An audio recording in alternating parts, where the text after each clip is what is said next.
everyone, and welcome to Journey with the Kellers. My name is Amanda Keller, and today we are in the Keller kitchen. So today we are going to be making something from the Hebriden Baker, And today's recipe is called Hufsie, I think is how you say that. So this is kind of like a bread, basically. It's just made a lot differently than other breads that I've made before. So we'll see how it tastes. Okay, so for this recipe, the first thing that you are going to need is a pan. You're going to start by heating everything up. Well, not everything, but most of the stuff up. So what you're going to need for this, now again, this is in the metric system. So I am using a scale again to weigh everything out. And I have already gotten 200 grams of mixed dried fruit. I think this is like cherries, cranberries, maybe some raspberries, and maybe some blueberries. If you can find just a package of mixed dried fruit, that's great. You can just use that. I just had several different bags of dried fruit from other recipes. So I just mixed them together and weighed them until I got my 200 grams, okay? All right, so the first thing that you are going to need to add into your pan is some 100 grams of soft brown sugar. I don't know why, I don't know if there's a difference between soft brown sugar and just brown sugar in the United States, but I am just going to use regular old brown sugar.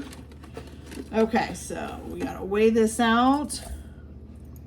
I do have more brown sugar if I need it. Okay, almost there. I might have enough in here. Brown sugar likes to stay in a clump, the only bad part. Oops, a little bit too much. There we go.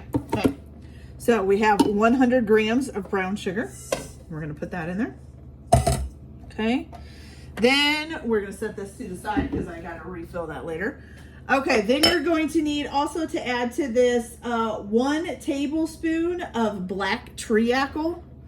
Now the black treacle was something that I did have to order online. I could not find it locally.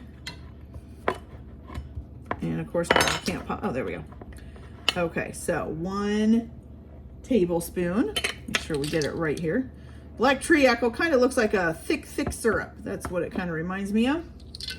So we're gonna put that in there and we're just gonna let that drain while we do the other stuff. Now you're also going to need 100 grams of butter. I will tell you that 100 grams of butter is a little bit more than 7 tablespoons, just a little bit more. It's not 8 tablespoons, so it's not a full stick, but it's just a little bit more than 7. So you kind of have to just cut a little bit more than 7 and then try to do it, okay? All right, then we need your dried fruit. So your 200 grams of mixed dried fruit. It does say that if you can't find mixed dried fruit or you don't have mixed dried fruit, that you can use sultanas or raisins as well to do this. Okay. All right, so now, let me make sure I get all of this treacle out of here. So what you're gonna do is you're gonna go ahead and turn this on to heat. You're gonna bring it to a simmer, which means basically the butter and all of that is going to be melted. Your sugar will probably melt up too. You're gonna bring it to a simmer and then you're going to simmer it for about 6 to 7 minutes until it turns into a really thick and syrupy liquid, okay? So I would basically start it out on maybe like a medium temperature, get your butter melted, bring it to a simmer, and then, or bring it to basically like a boil, and then turn it down to like a low so you can simmer it. So I'm gonna go ahead and get this simmering, and then I will be back. Oh, and you have to cool it. So you gotta simmer it for 6 to 7 minutes until it's a thick and syrupy liquid, and then let it cool before we do anything else. So I'm gonna go ahead and do that. I'm gonna get this simmering, let it simmer for a little bit, let it cool off, and then I'll come back and show you guys how it looks, and we'll add our next ingredients. So I'll be back in just a minute. Okay, you guys, I'm so sorry. I forgot. I had it sitting right here and I was like, wait a minute. You do need 1/2 of a cup. So 1/2 of a cup plus 2 tablespoons of water to add to that too. So put that in there, then bring it to a simmer. So sorry, almost missed it. Be back. Okay, you guys, so I got it all cooled down and it's ready to go. while it is cooling and stuff, you might want to go ahead and grease your loaf pan. It says to use a 2-pound loaf pan. I don't know if this is a 2-pound. This is a 9x5. I think this says a 1.5 pound, but that's what I have. So that's what we're going to use. All right. So you're supposed to grease it. You're also supposed to, I think, it says butter and line. I'm not going to line mine. I'm just going to use the grease. I put shortening on it. So if you guys want to line it too, that's up to you. But here is what the stuff look like once it's in its syrup form. It's nice and syrupy. It's cooling down. Looks pretty weird actually, but that's okay. All right, so now what you are going to do for this is you are going to beat in 2 eggs, one at a time, basically, okay? So let me get my eggs out.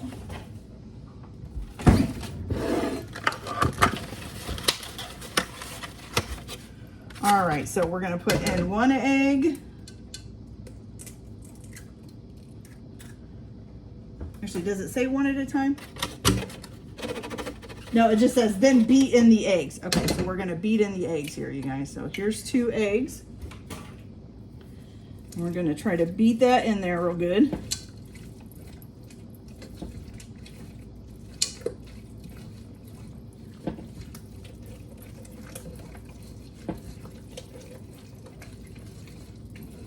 Okay.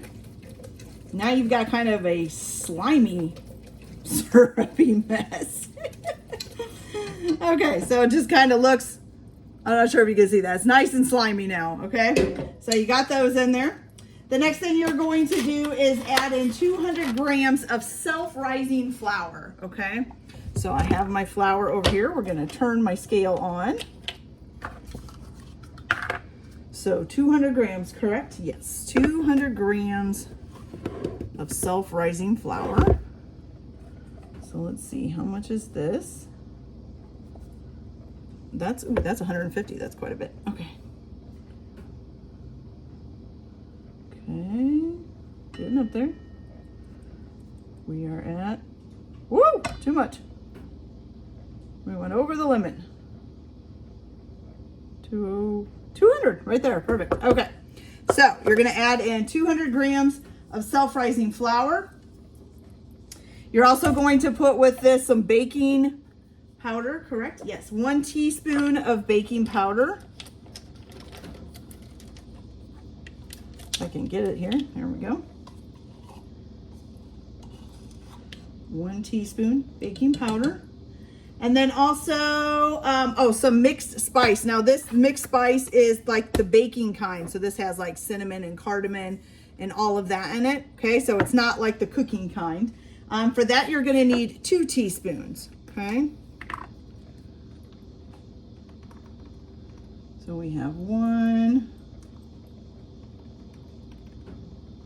and we have 2. Good. Okay, now you're gonna fold that in to this syrup mixture with the eggs.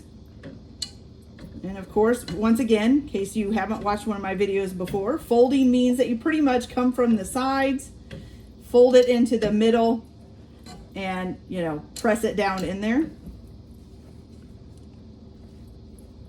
Make sure you get it mixed up really good.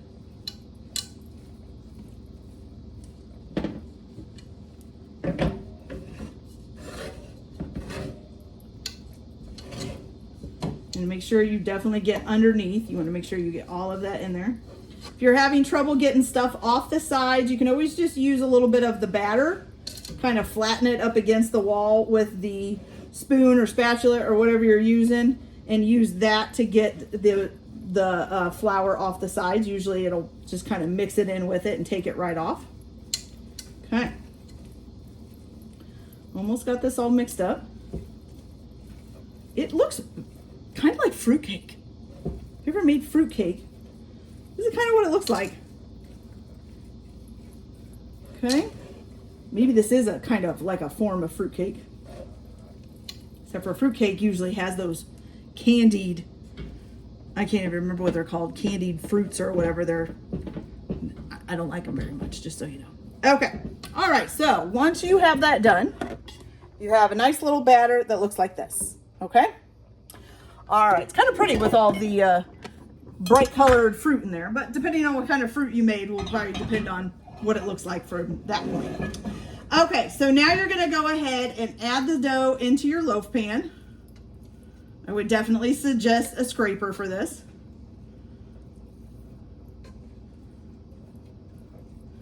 You are gonna preheat your oven to 300 degrees Fahrenheit or 130 degrees Celsius, which mine just got preheated. Okay. Make sure we get all this out. And I'm gonna spread it out in the pan just to make sure it's even, or as even as I can get it.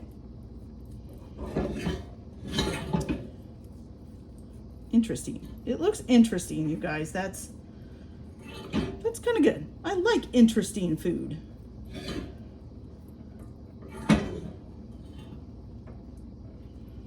All right, there we go. Okay, so here's what it looks like, you guys. Looks pretty good, actually.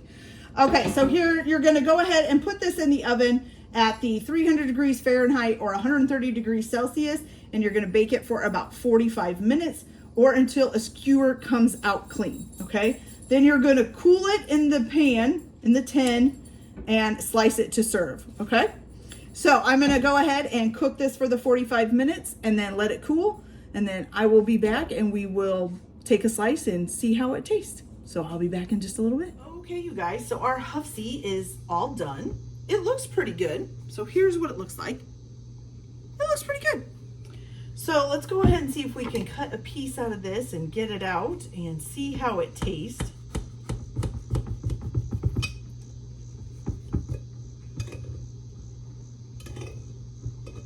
Probably should have just flipped it out of the pan first, but that's okay. Oh, there we go. I got a piece. Okay, so here's what it looks like on the inside. Looks really good. It's kind of strange. It all like cooks uniformly. It's not, you know, like usually you'll have it darker on the outside than on the inside. It might be a little bit darker on the outside, but not by much. Okay, so let's give this a try and see how it tastes.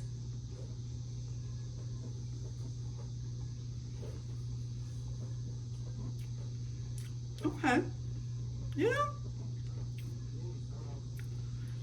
I'm not really sure how to describe that. It doesn't taste bad or anything, just so you know. It's just a different taste. I don't really think I have much to compare it to. Maybe a little bit of the spice cake because of the mixed herbs that you put into it. But also, it kind of reminds me of a brown sugar cookie, if you've ever had one of those. So, kind of like a spice cake and brown sugar cookie together for the actual like bread part, and then add in the little fruit pieces, which gives it a little bite of sweetness, which it already is a little bit sweet. It's not as sweet as like banana bread or something like that, but it is still sweet. So it is a totally different taste for me, and I really like it. It's nice to try something new. All right, you guys. Okay, so that was pretty good. So I hope you guys enjoyed this video. Like and subscribe if you like, or don't if you don't. Everyone have a good day. Enjoy your cooking. Keep your kitchen messy, and we'll see you later. Bye.